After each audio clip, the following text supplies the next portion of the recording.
What's up, YouTube? It's your boy, the Sneaker Knocker, the one and only judge of all kicks and apparel on YouTube, and you can refer to me as the Sneaker Judge. Now, I'm not sure about what the title of this video is going to be, but before I get into the video, if you're new here, feel free to subscribe, like, comment down below, but whatever you do, hit that notification bell so you can be notified whenever I drop new content, if you happen to decide to become a subscriber of the Sneaker Judge. And let's just get into this video. Now, as an aspiring reseller, the game is tarnished.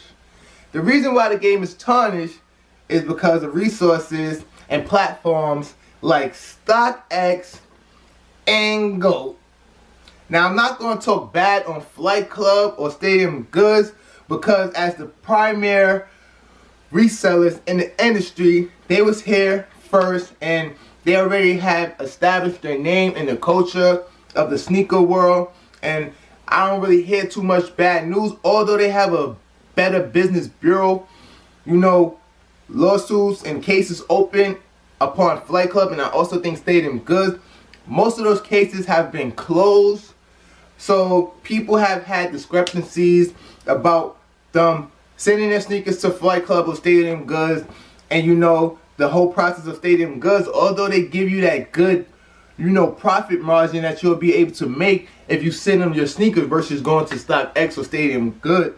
Not Stadium Goods, but GOAT. It takes some time. They have a lot of pairs in their stores that just sit there and sit there and sit there. But they also sell them for a good amount. To where if you are consignment, or if you're going with them through consignment and you're trying to sell your sneakers through them, you'll be able to make a fair, decent amount versus you putting your sneaker on StockX or GOAT. That's why some people have decided to just sell with Flight Club and Stadium Goods. But it's a waiting process. It's a waiting game, which is what I have learned upon doing some research. So I didn't decide to like send them my sneakers. If I happen to be in the city, I will go there and I will figure out what's up with them being able to buy sneakers. And if they buy sneakers, do they buy them on the spot if I have a pair that I'm looking to sell? But besides all of that, let's talk about the newcomer, Urban Necessities and TwoJsKicks. If I said his name right, I'm not sure. But I have did some research. I just recently watched this video and thought of this idea, which some people may decide to steal after they watch this video. But this moving on.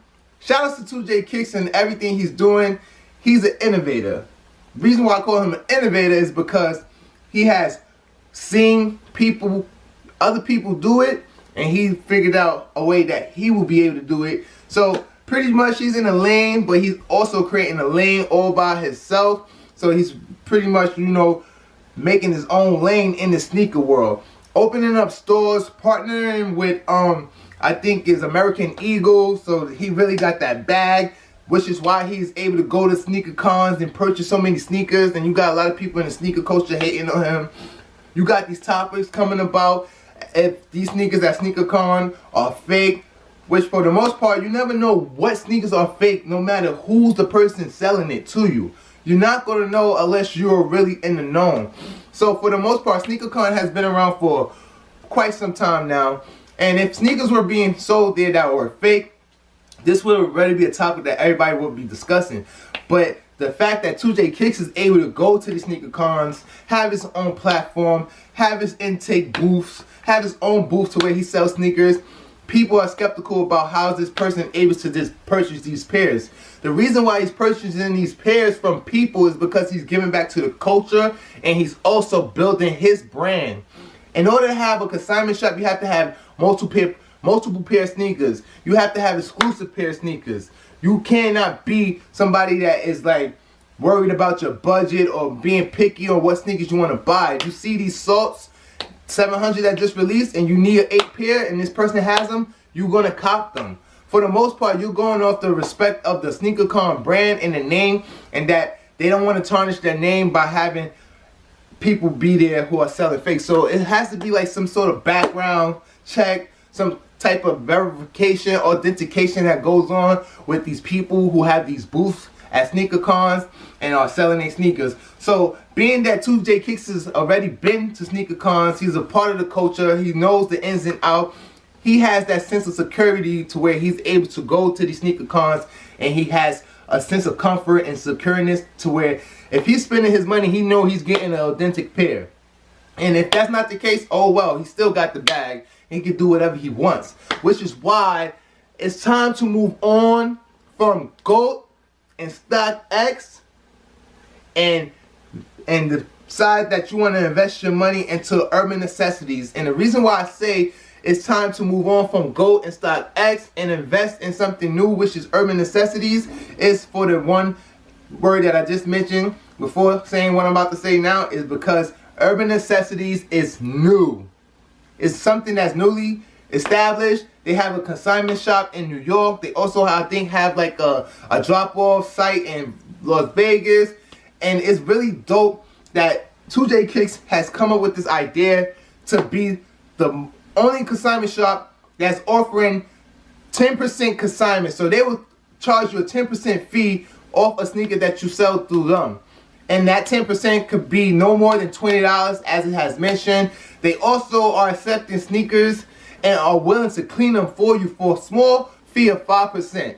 Which is dope, because a lot of sneakers, a lot of other sites are not accepting sneakers that are dirty, that may have like some type of defects or whatever the case may be. You may not have time to have cleaned your sneaker, but you want to sell it and you want to send it off. They will do the cleaning for you and take that 5%, that extra 5% out of what you will be able to sell your sneakers for. Now, a big thing about Urban Necessity is that being that it's new, a lot of people are going to try to shop with Urban Necessities. Like, people like new things in this world that we live in. Flight Club's been around for some time now. Round 2 has been around. Stadium Goods has been around. And for the most part, these are the primary resellers in the game. But now you have Urban Necessities. So I'm pretty sure that their prices are going to be lower than competition, which is why their consignment fees are lower than the competition's, because they want people to mess with them. They want people to want to do business with them, which is a great idea for them to lower their fees. And I will be one of the first people to try out Urban Necessities when it comes to reselling and trying to sell some pairs that I recently copped, because it's just not working with StockX or GOAT anymore because of their fees. Like, now when you sign up for GOAT, you have a 90% rating. If you mess up on that rating, they drop that rating down to 80. And once you are in the 15% fee margin, you're not making anything, and definitely you're not making anything if you're at the 90 rating. And that's the same for StockX. So StockX and GOAT is pretty much pimping all resellers, all of the people who sell through their shop and are looking to make some profit, because for the most part you're not making any profit, which is why a lot of people are considering most of the sneakers that they're getting from StockX to be fakes or UAs, because how somebody paying retail for a sneaker and then when they resell it through StockX or GOAT, they're not making a profit off of it. They're losing money actually. So that's a little bit skeptical on that, in that aspect, to where you're selling a sneaker but you're not making any profit off of it, but you so-called pay the retail price. So for a prime example is for the Yeezys, the 300s. That cost $300 for the most part. For the 700s and the 500s, I think. If a sneaker costs you $300, and as you go on StockX and GOAT, you see that sneaker is being offered for $290, $300, $310, $365. They have decent prices, but once you are hit with those fees, you're not even making anything close to what you paid for that sneaker. And it doesn't make sense to lose out on a $300 pair of sneakers and only make back $293. What was the sense of buying it if you're going to lose out on $10? Doesn't matter the price that you're losing out on, but in business, you're in business to make money, not lose money, which is why it's best that we all try to look out and do our research and check out Urban Necessities, because it may be something that saves the reselling game. And this is the end of the video. Shout out to everybody who tuned in. You have this tuned in with the Sneaker Knocker, the one and only judge of all kicks and apparel on YouTube. And you can refer to me as the Sneaker Judge. And see me into my next video, guys. Peace.